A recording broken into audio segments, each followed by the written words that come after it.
आलसी लड़के का कहानी। एक बहुत ही भोला सा उस आलसी लड़का था। वो कोई काम नहीं करता था, बस खाना खाता, घूमता और सोते रहता था।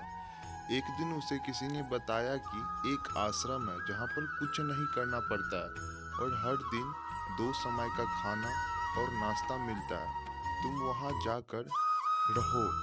उस आलसी लड़के ने सोचा कि ये तो बहुत ही बढ़िया है और वो आश्रम में जाकर रहने का सोचा।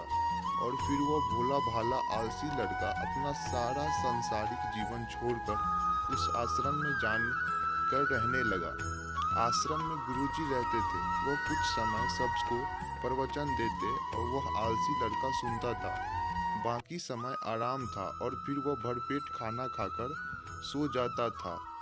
ऐसे ही उस लड़के का दिन गुजरता गया। एक दिन उस आश्रम में कुछ भी नहीं बना। नाश्ते के समय में नाश्ता नहीं मिला। उसने सोचा नाश्ता नहीं मिला, भोजन तो मिलेगा। अब भोजन के समय भी उसे कुछ नहीं मिला। लड़का दौड़कर गुरुजी के पास गया और उसने पूछा, आप भोजन क्यों नहीं बना?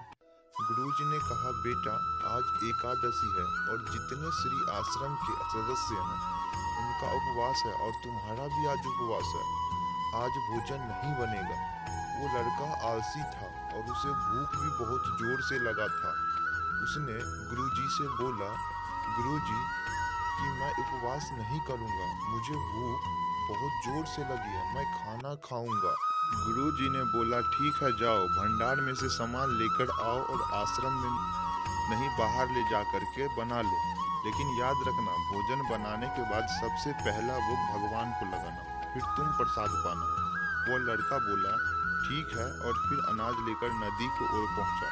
भोजन पकाने लगा, तैयार हुआ। उसके बाद कहने लगा कि भगवान श्री राम आइए, पधारिए, भोग लगाइए। अब जब उसे लगा कि भगवान तो नहीं आ रहे हैं, तो फिर उन कहने लगा कि मुझे मालूम है आपको तो अच्छा खाने की आदत है, मैंने बना नहीं पाया और मुझे अच्छा भोजन बनाने में भी नहीं आता, लेकिन जो भी रूखा सूखा बनाया हूँ आकर खा लीजिए। भगवान श्री राम उसकी सरलता पर बहुत ही प्रसन्न हुए और उस लड़के को दर्शन दे दिए। उसने देखा कि भगवान श्री राम आए हैं और उनके साथ में सीता माता भी आई हुई है। लेकिन लड़के ने सिर्फ दो लोगों के लिए ही भोजन बनाया था, एक अपने लिए और एक दूसरा भगवान के लिए।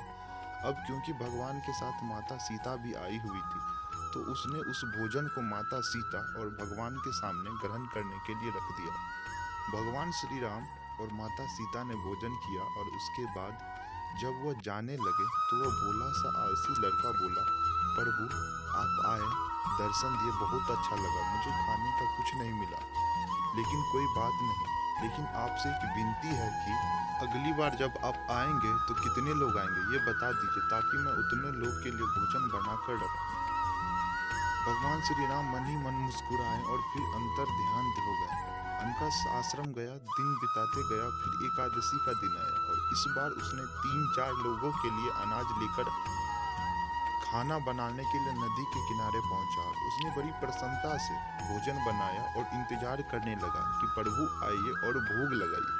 सारा अनाज का करता क्या है, कहीं इसे बेचता तो नहीं? फिर उन्होंने कहा कि ठीक है, भूख से परेशान रहता है। लड़की ने कहा कि नहीं गुरुजी, मैंने भूख से परेशान नहीं रहता, प्रभु के साथ बहुत लोग आते हैं, उनको भी तो भोजन बनाना पड़ता है। गुरुजी को लगा कि लड़का पागल हो गया है, लेकिन गुरुजी ने सोचा कि चलो एक बार चलकर देखते हैं कि लड़का इस अनाज का क्या करता है।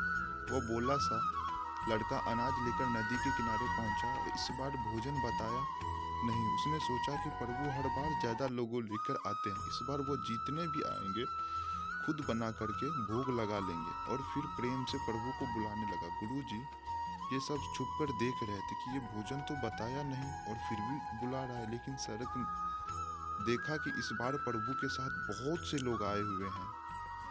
तो उसने प्रभु के सामने हाथ जोड़कर कहा कि प्रभु माफ करना, आप बहुत सारे लोग आते हैं, मुझे संख्या पता नहीं होती और मेरी इतनी हिम्मत भी नहीं होती कि इतने सारे लोगों के लिए भोजन बनाऊं। आप स्वयं आइए, बनाइए, खाइए और भोग लगाइए। प्रभु मुस्कुराते हैं और अपने साथ आए सभी लोगों के साथ मिलकर भोजन बनाते हैं। गुरुजी ये सब छुप कर देखते हैं और फिर उस लड़के के पास आकर कहते हैं कि तुम ये क्या कर रहे हो? लड़का कहता है कि गुरुजी आपको दिख नहीं रहा है कि मैं भगवान श्री राम पधार चुके हैं, मैं माँ सीता भी आई हुई है, हनुमान जी आए हैं और उन सभी लोग को आए हुए हैं, भोजन बना रहा है। गुरुजी ने बोला कि पागल हो गया है, मुझे तो कोई नहीं दिख रहा है। लड़का गुस्सा हो गया और फिर बोला, प्रभु आप ये क्या कर रहे हो, एक तो मुझे दिख रहा है और गुरुजी ने दूर से दर्शन नहीं दे रहा, आप मुझे पागल समझ रहे हैं, कृपया करके गुरुजी को दिख जाओ। भगवान बोले, नहीं मैं इन्हें नहीं दिख सकता। लड़का बोला, क्यों नहीं दिख सकते, मेरे गुरुजी तो बहुत महान है, बहुत बड़े ज्ञानी है और ज्ञाता है।